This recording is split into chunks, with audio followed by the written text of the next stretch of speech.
Como disse, hoje é a celebração da Ceia do Senhor. Eu quero ministrar a palavra de Deus a vocês.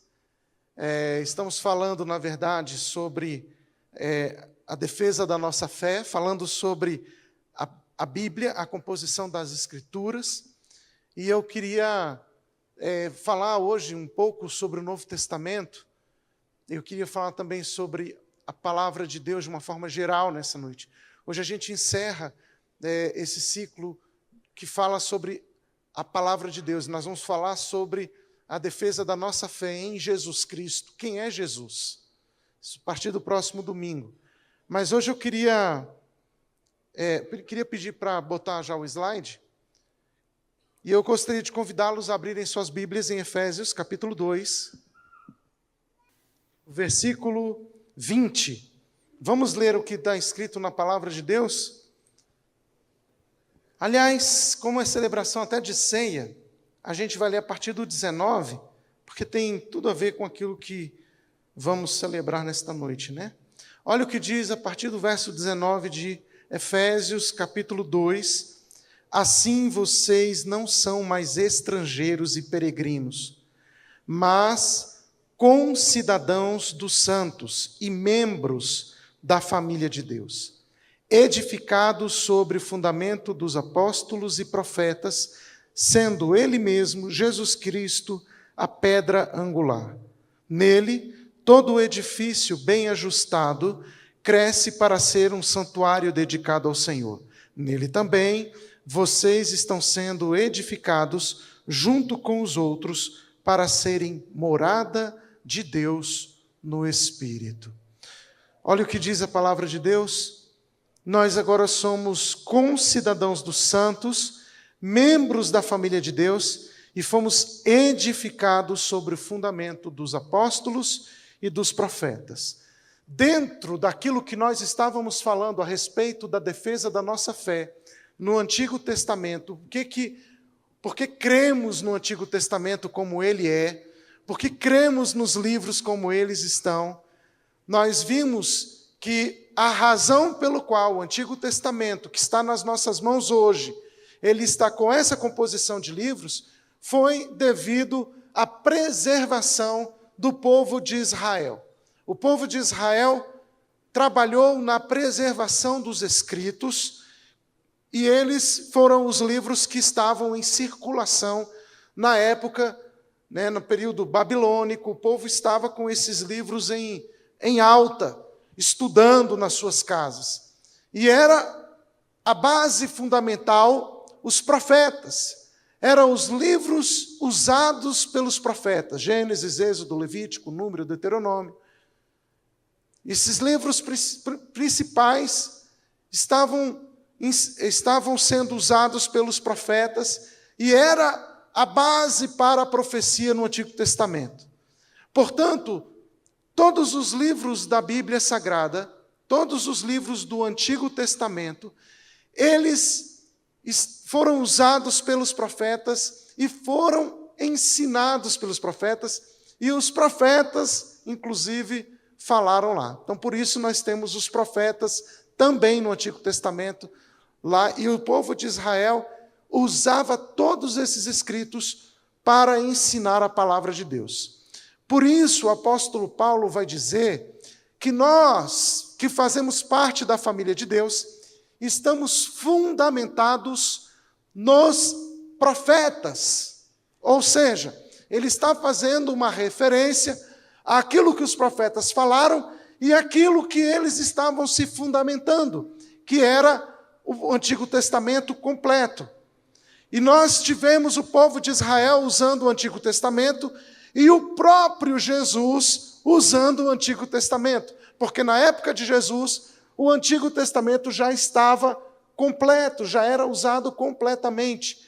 E nós herdamos esse Antigo Testamento e hoje nós nos fundamentamos nos profetas, ou seja, a igreja precisa se fundamentar também no Antigo Testamento.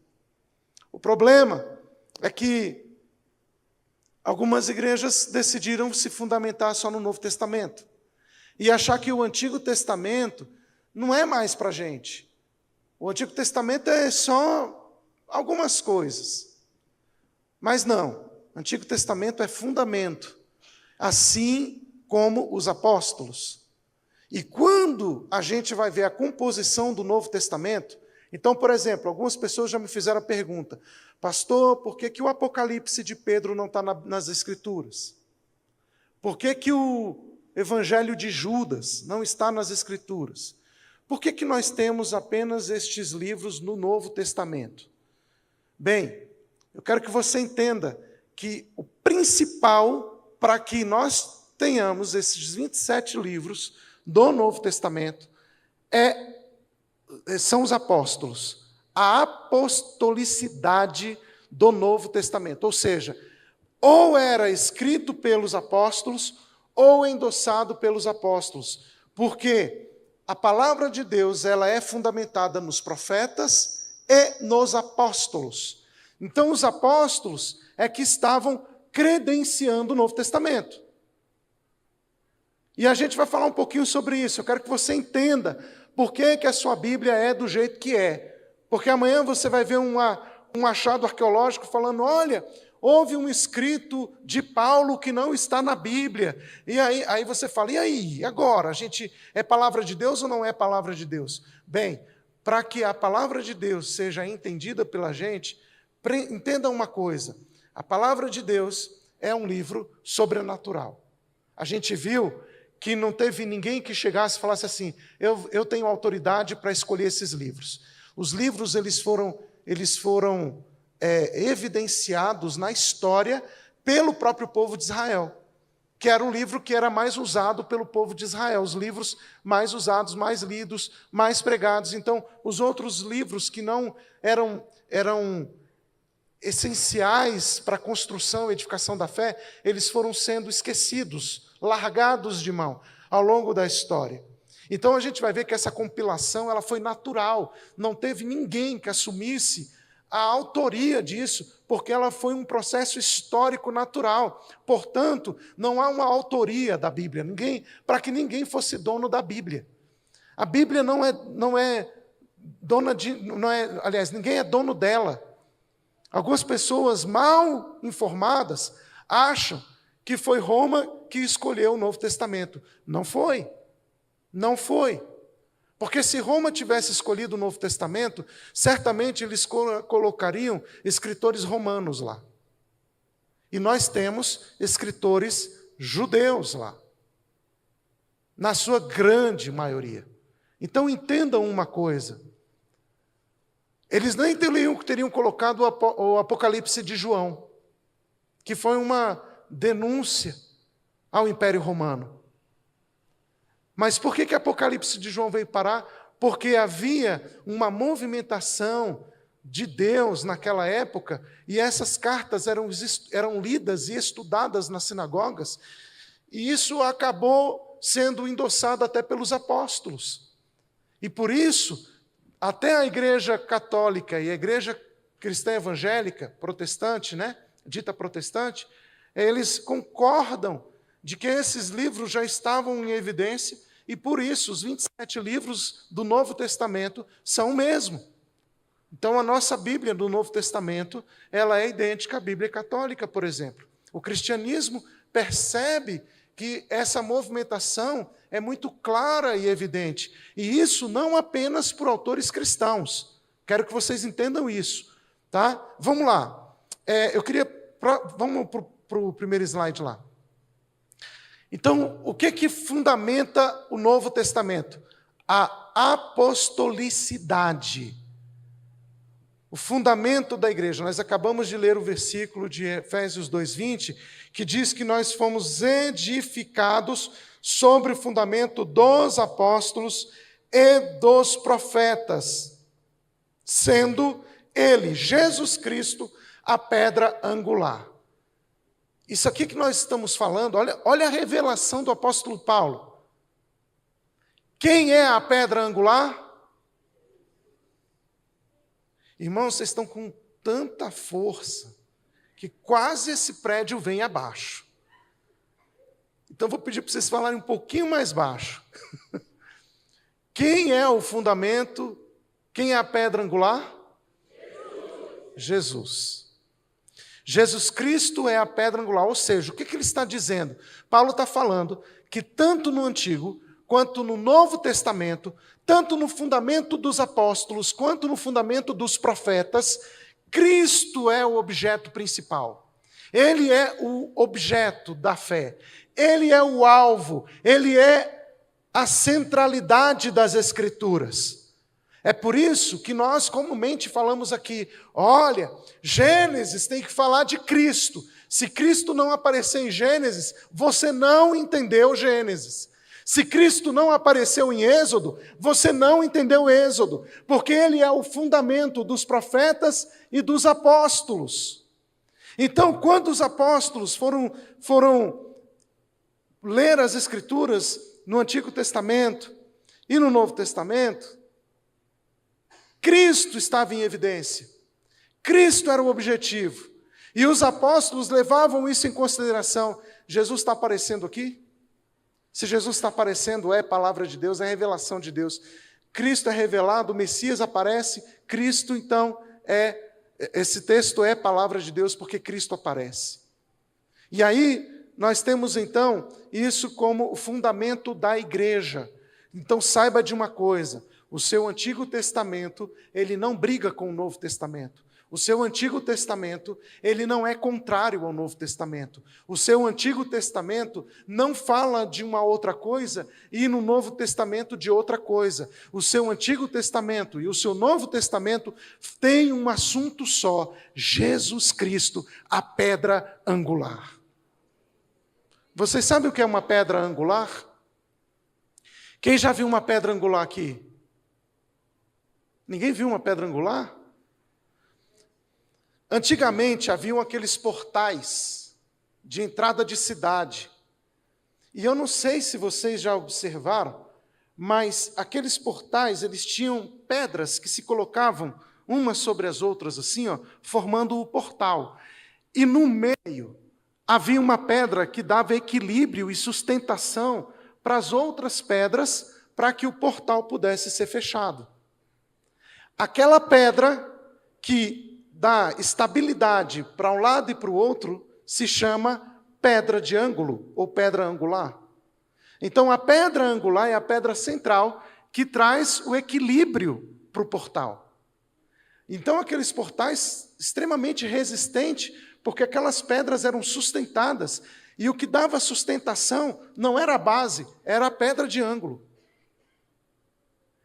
E aí a Bíblia diz que Jesus é a pedra angular. Por quê? Porque ele é o sustentáculo, ele é o que dá sustentação ao Antigo e ao Novo Testamento.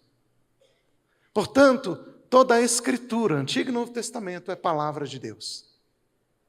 Entenderam? A quem o Espírito Santo guiaria a toda a verdade. Então preste atenção, os apóstolos estavam fundamentados na verdade, a Bíblia vai falar sobre isso. João 16:13, abra sua Bíblia lá.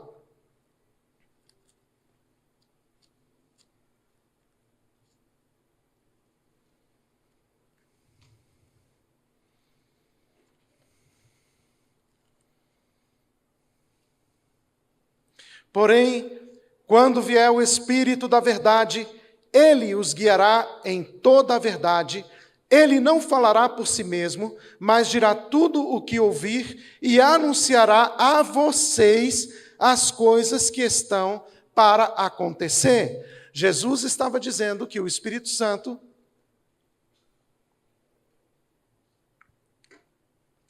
iria anunciar através dos discípulos, dos apóstolos, o que iria acontecer. Então, observe, o Espírito de Deus se revelaria na vida dos apóstolos e revelaria a verdade.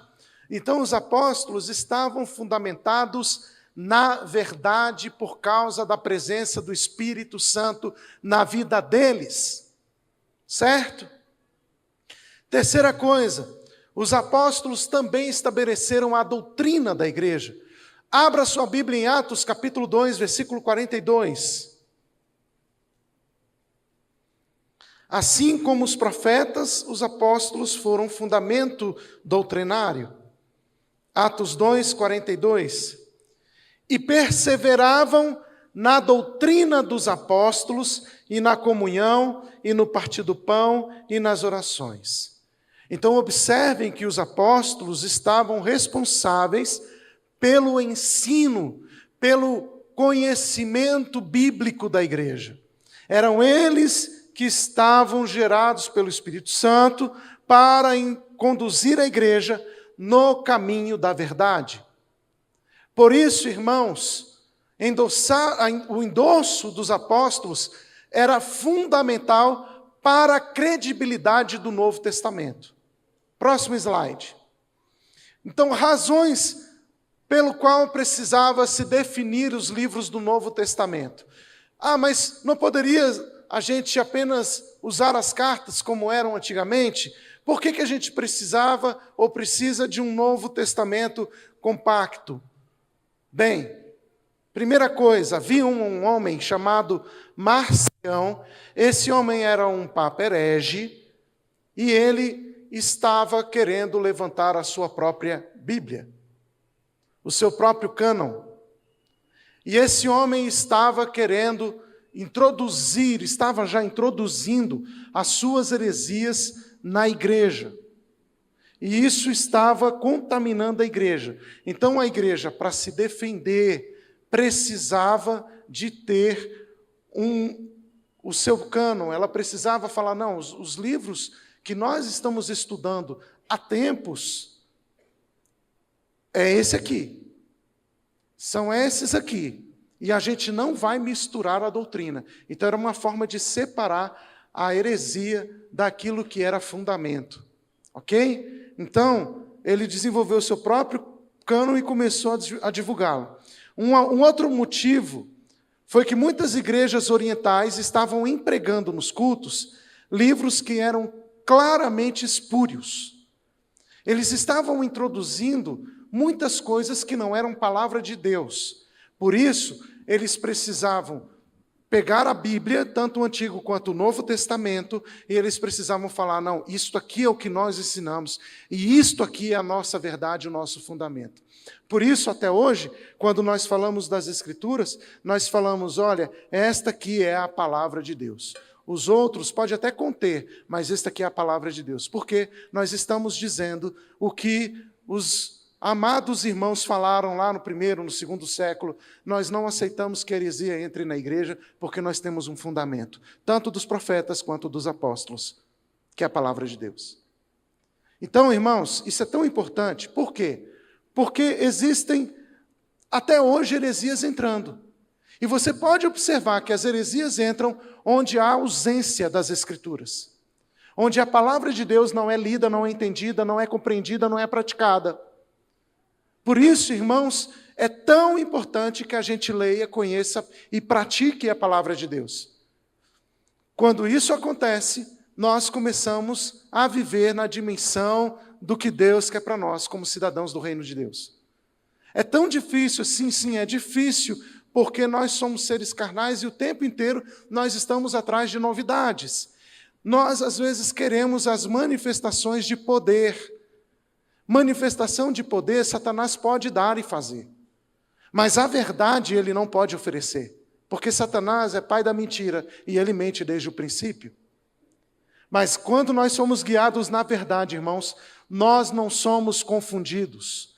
A palavra de Deus nos guia em toda a verdade.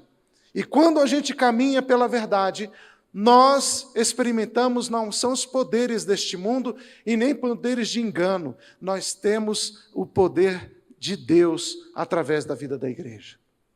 Então, nós não podemos aceitar os falsos ensinos. E o terceiro ponto é que o edito de Diocleciano, lá em 303, depois de Cristo, o Anno Domini, determinou a destruição dos livros sagrados cristãos.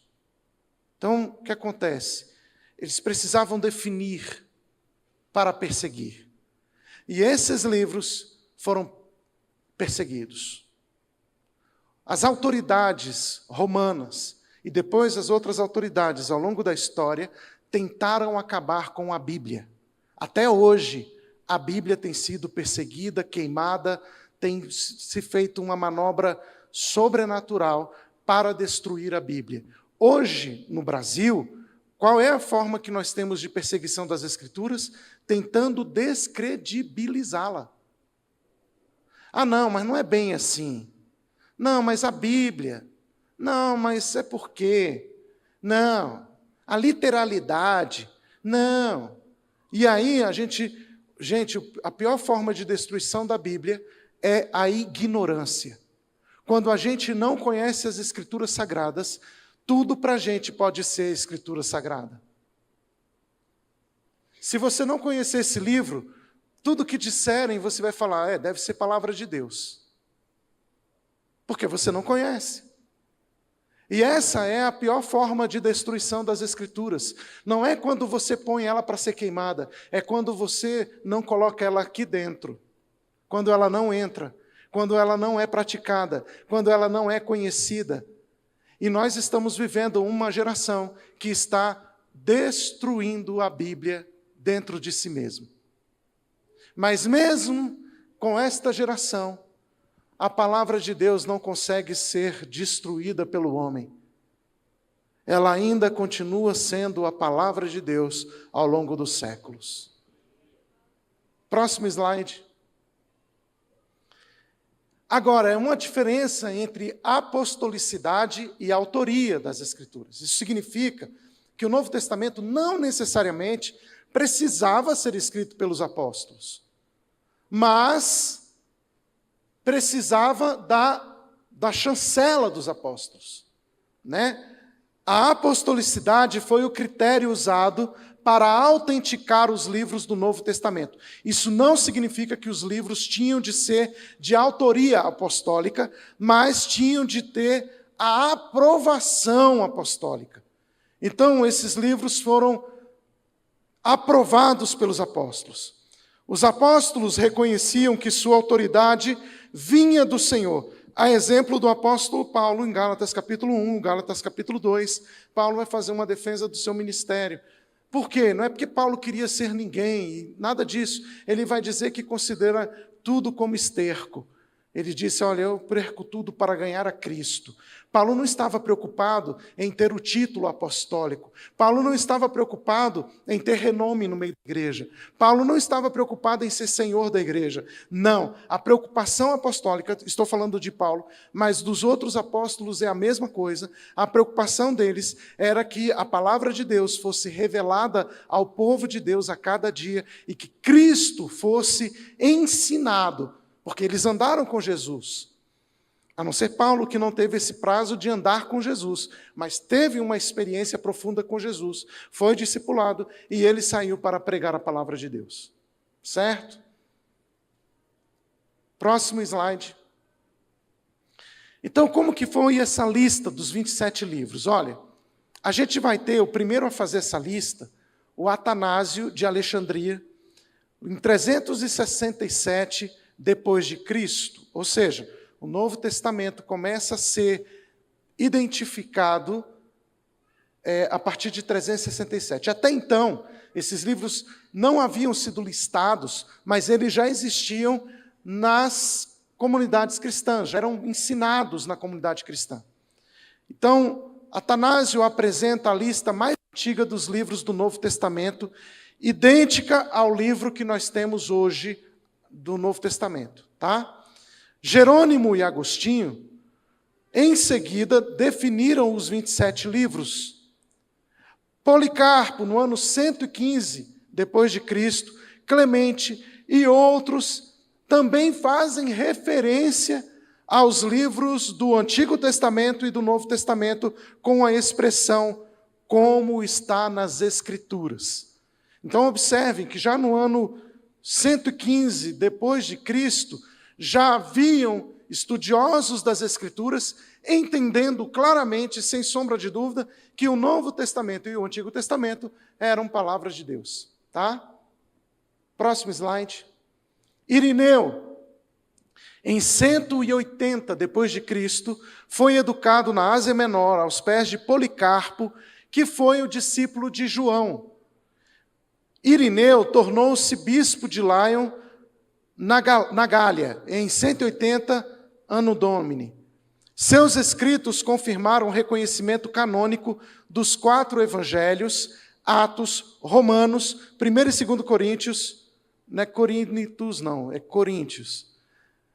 Gálatas, Efésios, Filipenses, Colossenses, 1 e 2 Timóteo, Tito, 1 Pedro, 1 João e Apocalipse. Ou seja, os textos mais antigos reconhecidos, já no ano 180, o discípulo do discípulo, né, de João, o discípulo Policarpo, que era discípulo de Jesus, e o Irineu, que era discípulo de Policarpo, que era discípulo de João, já estava ali reconhecendo que aqueles textos eram palavra de Deus. Então vocês observem que havia uma proximidade da geração dos discípulos de Jesus ali, que estavam já entendendo as Escrituras do Novo Testamento, que já era anunciado, ensinado e crido pelos discípulos de Cristo. Próximo slide. Bruce afirma que quando, finalmente, um concílio da igreja, o Sínodo de Hipona, que foi em 393 depois de Cristo, elaborou uma lista dos 27 livros do Novo Testamento, não conferiu-lhes qualquer autoridade que já não possuíssem. Veja, quando o Novo Testamento foi estabelecido, lá no concílio, no Sínodo de Hipona, eles não criaram, eles não falaram vai ser, não, eles só reconheciam o que já era autoridade na igreja, os textos que já eram lidos, cridos e praticados, tá? Mas simplesmente ele registrou a canonicidade previamente estabelecida. Os livros já eram canônicos, eles só reconheceram isso. Próximo. Acabou? Acabou. Então, olha, por que nós falamos sobre isso? Porque a gente viu aqui textos da Bíblia que falam sobre históricas e textos históricos que revelam que a Bíblia é a palavra de Deus. Você entendeu por que você tem essa Bíblia na sua mão? Agora, o mais fabuloso de tudo isso é que nós temos a palavra de Deus escrita, mas a palavra de Deus se faz carne. Por que eu estou falando isso para vocês? Eu quero que vocês entendam quem foi Jesus Cristo, e nós vamos começar a falar de Jesus no próximo domingo, ou seja, vamos entender por que Jesus tem sido crido pela igreja. Tem muita gente que fica assim, não, mas e se não foi o Jesus que... e se Jesus não é Jesus? E se não... Vamos entender quem é Jesus Cristo e por que nós cremos em Jesus. Vocês vão entender isso. Irmãos, nós não podemos ser guiados porque os outros falam, porque disseram. A gente precisa de elementos, de ferramentas, a gente precisa compreender, defender a nossa fé. Esses textos que nós falamos aqui, está lá no YouTube, você pode depois assistir, você pode ler, você pode pesquisar, mas aprenda. Não fique na dúvida a respeito das Escrituras Sagradas. Aprenda. Entenda por que a sua Bíblia está aqui hoje nessa composição. Ela não caiu de paraquedas. Ela foi revelada na história. Ela foi crida na história. E homens morreram por ela, odiada por muitos. Mas ela foi amada por tantos outros que deram a sua vida para que a palavra de Deus chegasse na sua mão hoje. E, infelizmente, muita gente que tem a facilidade de Bíblia na mão, ignora. Nem a Bíblia lê. Você não sabe o que você está fazendo quando você deixa de ler a Bíblia. Irmãos, quantas pessoas foram presas, mortas, para que você tivesse a oportunidade de ler a Bíblia, e muitas vezes você não lê. É porque eu não tive tempo, eu ando tão cansado. Não faça isso. Porque isso aqui não é um livro comum.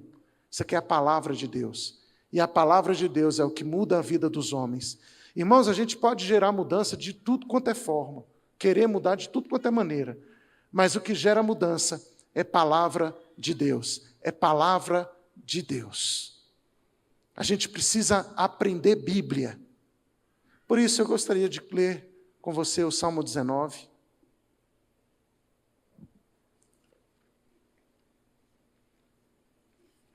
Vocês entenderam? E eu quero que vocês leiam o versículo, nós vamos ler o versículo 7. Olha, o que nós pudermos fazer nesta igreja para que você cresça na palavra, a gente vai fazer. A gente ensina a palavra domingo de manhã. A gente está falando da palavra aqui à noite. Nós queremos que a palavra de Deus seja impregnada em você, mas só você pode fazer isso acontecer. Por mais que a gente se esforce, é você que tem que abrir a sua Bíblia e ler a sua Bíblia. Leia a sua Bíblia todos os dias. Deixe a palavra de Deus alcançar o seu coração. Ame a palavra de Deus. Quando a palavra de Deus entra, nós somos transformados. Eu vejo tanta gente hoje procurando soluções, procurando respostas, procurando saída, procurando um milagre, procurando em homens, em coisas. Amados, o homem não tem resposta para o seu problema. Nós não temos resposta para o seu problema. Mas a resposta que nós precisamos para todos os nossos problemas está na palavra de Deus, porque a palavra de Deus trata de todos os assuntos da nossa vida. A palavra de Deus trata de todos os aspectos que nós precisamos. Aliás, a Bíblia, ela fala de tudo, até dela mesma. Porque a palavra de Deus é a resposta de Deus para o homem. O que pode mudar a gente é a palavra de Deus. Nós estamos vivendo uma geração hoje que está procurando resposta de Deus em homens. Você não vai encontrar a resposta de Deus em homens. Cuidado com os enganos. Você vai encontrar a resposta de Deus em Deus, na palavra de Deus, porque a palavra de Deus é lâmpada para os nossos pés e luz para o nosso caminho. É a palavra de Deus. Aí às vezes, não, é no pastor fulano, que aquele pastor ali é poderoso. Aquele outro ali, o pastor ciclano, a profeta X, a profetisa Y. Não, é a palavra de Deus. Não abra mão da palavra de Deus. Irmão, se a palavra de Deus não falar com você, ninguém mais vai falar. Entenda isso. É a palavra que fala, é a palavra que quebra, é a palavra que transforma, é a palavra que restaura, é a palavra que dá resposta, é a palavra que cura, é a palavra que sustenta, é a palavra que muda a gente, é a palavra que sara, é a palavra que tem o poder do milagre, é a palavra que liberta. É a palavra de Deus. Precisamos ser guiados pela verdade. E aí, irmãos, a gente pode inventar, tem muita gente fazendo invencionismos para poder atrair pessoas, e muita gente está sendo enganada por invencionismos. Mas a gente não pode abrir mão da palavra de Deus. E eu quero que você leia esse versículo comigo, Salmo 19, 7. Vamos ler juntos? A lei do Senhor.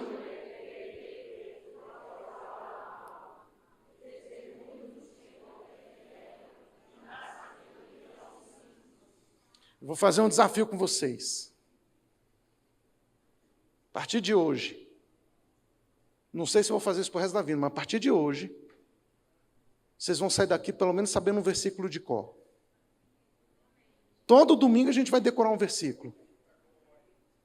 Tem que entrar a Bíblia na cabeça de vocês, gente. Vamos fazer isso? Então vamos decorar esse versículo? Repita comigo, vamos lá de novo. A lei do Senhor é perfeita e restaura a alma. O testemunho do Senhor é fiel e dá...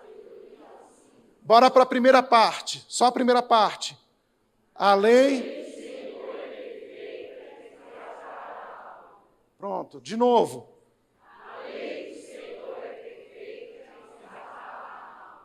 O que a lei do Senhor é? E faz o quê? Então vamos lá de novo. A lei do Senhor Tem alguém machucado na alma? Eu tenho problema de alma. Eu estou triste. Eu ando deprimido. Eu ando ansioso. Eu estou ferido. Porque eu sofri na minha infância. Porque eu tive abuso. Deixa eu te falar. A palavra de Deus diz a respeito de si mesma que ela é perfeita e faz o quê? Quem decorou esse versículo? Fecha os olhos aí, eu quero ver a primeira parte, todo mundo falando. Fecha os olhinhos. Ninguém vai enganar. Repita comigo, repita não, agora vocês vão falar, vai lá.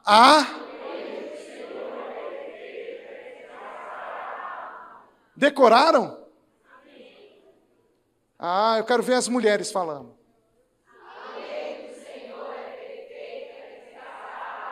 Os homens.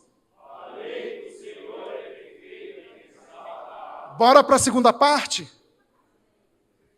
O testemunho do Senhor é fiel e dá... De novo. O testemunho do Senhor é fiel. O testemunho do Senhor é o quê? E dá o quê? Aleluia. Olha o que a Bíblia está falando. Que o testemunho do Senhor é fiel, ele dá sabedoria para quem, gente? Então, se tiver alguém aqui na igreja e falar, mas eu não tenho nada, eu não sei nada, eu mal sei ler. Pois a palavra de Deus dá sabedoria ao simples. Irmãos, isso é ou não é milagre? Então, deixa eu te falar uma coisa, você não vai andar de cabeça baixa diante de ninguém. Porque você tem a palavra de Deus que dá sabedoria ao mais simples neste lugar. A palavra de Deus nos dá sabedoria.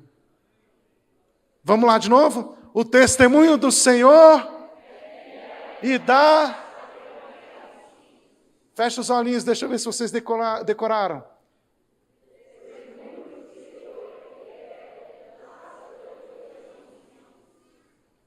Muito bem, eu quero as mulheres falando.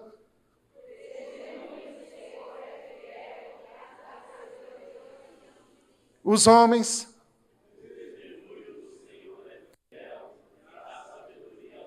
Muito bem, pode tirar o texto agora, que eu quero ver se eles decoraram mesmo. Agora quem são elas? Eu quero ver esse lado aqui, ó, sem a ajuda dos outros. Vamos ver se esse lado aprendeu.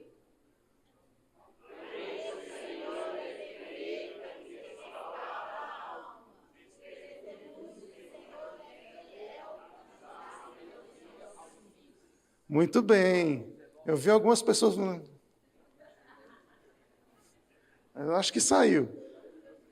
Esse lado aqui.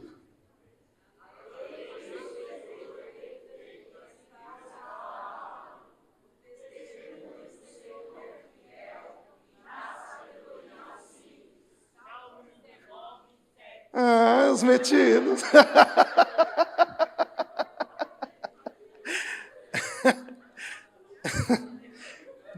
A Bíblia da capa preta ainda, né?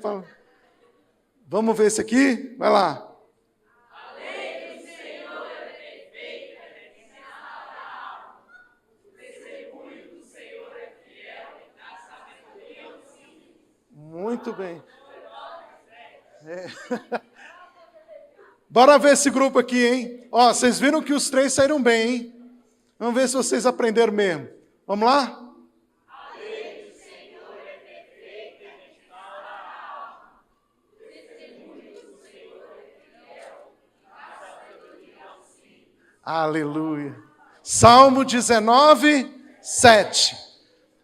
Vocês decoraram, não decoraram? Eu quero ver domingo que vem, se vocês decoraram mesmo. Vamos ficar em pé? Para a gente encerrar. Agora a gente vai falar isso, porque vocês já viram que verdade tem nessa palavra? Nós temos a lei do Senhor que é perfeita, restaura a alma. Testemunho do Senhor é fiel e Ele dá sabedoria aos simples. Porque nós temos essa verdade, porque essa verdade veio da boca de Deus para as nossas vidas. nós vamos repetir esse texto e nós vamos adorar o Senhor, aplaudindo o seu nome. Mas, irmãos, eu quero que você faça isso, porque não foi nenhum homem, não foi um vizinho, não foi um amigo que falou isso para você, foi a palavra de Deus. Deus nos falou essa verdade e ninguém pode tirar isso da gente. Então vamos lá? A lei do Senhor é perfeita e restaura a alma. O testemunho do Senhor e dá aos simples. Salmo 19, 7. Podemos aplaudir o Senhor por isso? Aleluia!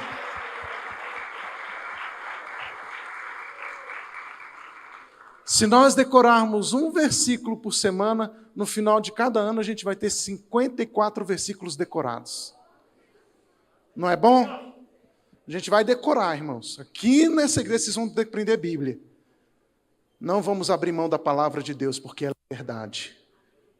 Ela não é verdade, ela é a verdade.